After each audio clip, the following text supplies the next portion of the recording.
성도 여러분 안녕하십니까? 2023년 6월 24일 토요 새벽 말씀 함께 나누겠습니다. 함께 나누실 하나님 말씀은 로마서 14장 1절에서 12절까지입니다. 본문에서는 교우들끼리 서로 비판하지 말 것에 대한 교훈이 기록되어 있습니다.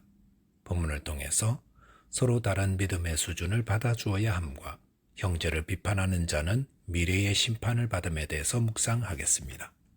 첫째 묵상할 내용은 서로 다른 믿음의 수준을 받아주어야 한다는 것입니다. 본문 1절에 보시면 믿음이 연약한 자를 너희가 받되 그의 의견을 비판하지 말라 하였습니다. 여기서 믿음이 연약한 자란 예수 그리스도를 믿는 그 믿음이 약한 자가 아니라 구원받은 후 주님을 신뢰하고 의지하는 데 차이가 있는 사람을 말합니다. 우리는 예수를 주로 믿음으로 구원받았지만 주님을 믿고 따르는 데는 각자가 다릅니다. 특별히 본문에서 말하는 믿음이 연약한 자란 그리스도인이 된 후에도 계속해서 어떤 특별한 날을 지켜야 하고 특정 음식을 기피하는 신자들을 의미합니다. 본문 2절에 보시면 어떤 사람은 모든 것을 먹을 만한 믿음이 있고 믿음이 연약한 자는 채소만 먹느니라라고 하였습니다. 믿음의 수준에 따라 어떤 사람들은 먹는 것이나 어떤 날을 지키는 것들에 대해 다양한 의견들을 가지고 있습니다. 이런 차이를 바울은 믿음의 차이라고 했습니다. 그렇다면 이런 믿음의 차이에 대해 어떻게 해야 합니까?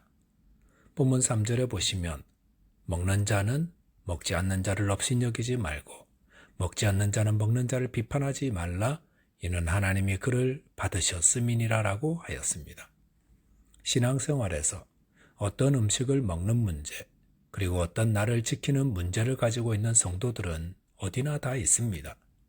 그런데 이에 대해 어떻게 하라 했습니까? 업신여기거나 비판하지 말라 하였습니다. 왜냐하면 이는 하나님이 그를 받으셨습니다. 하나님이 그를 받으셨기 때문에 괜찮다는 것입니다. 그리고 하나님이 받아주셨으니 너도 받아주라는 말이기도 합니다. 성도 여러분, 나와 신앙 색깔 다르고 생각이 다르다고 업신여기거나 비판하지 마시기 바랍니다. 그 대신에 저분도 하나님이 받아주셨으니 나도 저분을 받아줘야지 이렇게 생각하고 받아주셔야 합니다. 하나님이 받으셨다면 그 다음 문제들은 다 괜찮다는 것입니다. 교회 안에서 왜 이 음식을 이렇게 하느냐, 왜 떡을 이런 걸 먹느냐, 혹 예배 방식이나 복장 문제 이런 것은 절대로 본질적인 것이 아닙니다. 우리는 이것이 하나님이 받으시는 것인가 하는 것을 생각해야 합니다. 이것을 하나님이 받으셨다면 우리는 절대로 그 사람을 비판해서는 안 됩니다. 야채국을 먹든 고깃국을 먹든 열린 예배로 예배를 드리든 전통 예배를 드리든 예배 때 기타를 사용하든 피아노를 사용하든 그것을 하나님이 다 받으신 것이라면 나와 다르다고 비판하지 말아야 합니다. 본문 4절에 보시면 남의 하인을 비판하는 너는 누구냐? 그가 서 있는 것이나 넘어지는 것이 자기 주인에게 있음에 그가 세움을 받으리니 이는 그를 세우시는 권능이 주께 있음이라 하였습니다. 여기 보시면 남의 하인을 비판하는 너는 누구냐라고 하였습니다. 여기서 남의 하인이란 다른 성도들을 말합니다. 그런데 나와 다르다고 비판하는 것은 남의 하인을 비판하는 주제 넘은 일입니다. 그 하인의 주인이 누구입니까? 주님이십니다. 그러므로 우리가 다른 사람의 믿음의 모습에 대해서 왈가불가하고 있다면 그것은 주님의 사람에 대해서 간섭하고 월권하는 잘못입니다. 본문 5절에 보시면 어떤 사람은 이 날을 저 날보다 낮게 여기고 어떤 사람은 모든 날을 같게 여기나니 각각 자기 마음으로 확정할지니라라고 하였습니다. 예수를 믿고 난 다음에도 사람들은 자신이 중요하게 여기는 날들이 있습니다. 그러나 그것은 각 개인에게 달린 것이라 했습니다. 이 말씀은 우리 각 사람이 자기가 생각하는 방식대로 다른 사람도 똑같이 신앙생활을 해야 한다는 생각을 바꾸도록 교훈합니다. 마태복음 7장 1절에서 예수님은 비판하지 말라 하셨습니다. 나와 방식이 다르다고 생각이 다르다고 비판해서는 안 됩니다. 성도는 서로 사랑한 일만 주어졌습니다. 저와 여러분께서 하나님의 심판대 앞에서 책망받지 않도록 비판하지 말고 사랑만 하시기 바라겠습니다. 둘째로 묵상할 내용은 형제를 비판하는 자는 미래의 심판을 받는다는 것입니다. 본문 6절에 보시면 나를 중히 여기는 자도 주를 위하여 중히 여기고 먹는 자도 주를 위하여 먹으니 이는 하나님께 감사함이요 먹지 않는 자도 주를 위하여 먹지 아니하며 하나님께 감사하느니라라고 하였습니다. 여기 보시면 성도에게 무엇이 중요한가 하는 것을 말해줍니다. 성도에게 중요한 것은 어떤 날을 지키느냐 안 지키느냐도 아니고 무엇을 먹느냐 안 먹느냐도 아닌 주를 위하여입니다. 이 말은 성도가 주님을 위하여 어떤 날을 중히 여기고 있다면 그것으로 하나님께 감사한 일이고 또한 어떤 음식을 먹을지 말지를 결정할 때 주님을 위하여가 기준이 된다면 그것을 먹든 먹지 않든 그 자체보다 그 마음과 의도를 통해 이미 하나님이 받으시는 감사의 삶이 되는 것입니다.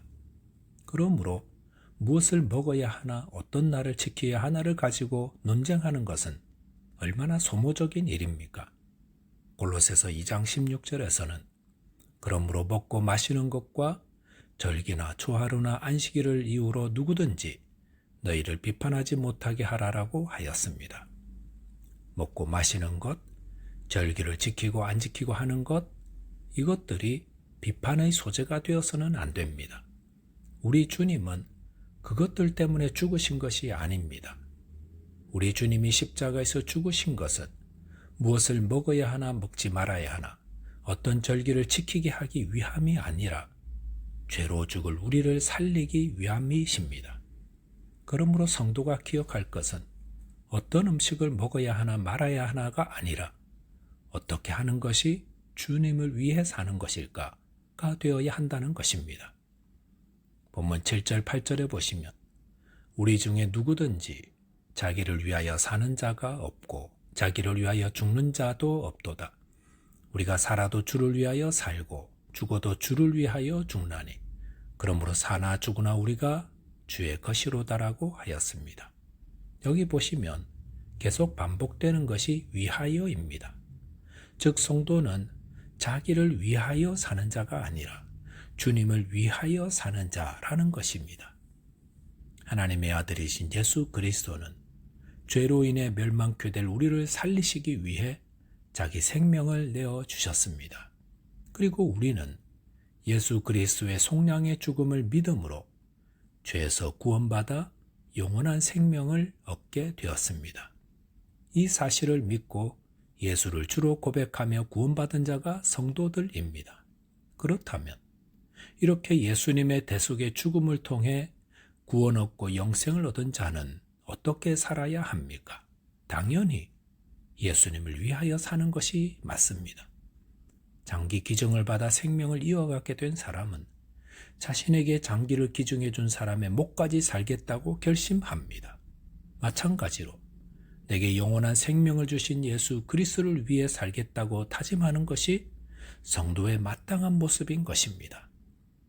그래서 본문 9절에 보시면 이를 위하여 그리스도께서 죽었다가 다시 살아나셨으니 곧 죽은 자와 산 자의 주가 되려 하심이라라고 하였습니다.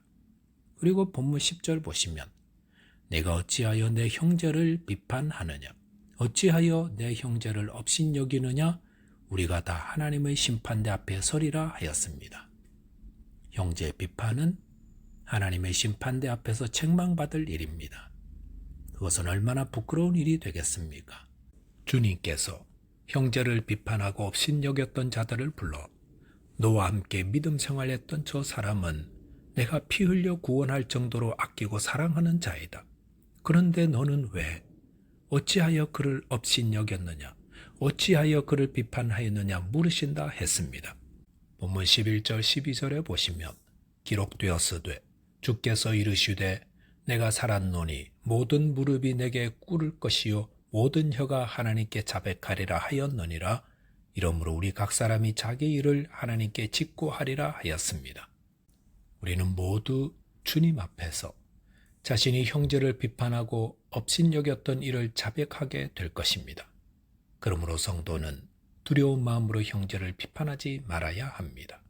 주님께서 저와 여러분들에게 이 말씀을 주시는 것은 지금 이곳에서 자신의 삶을 돌아보게 하기 위함이십니다.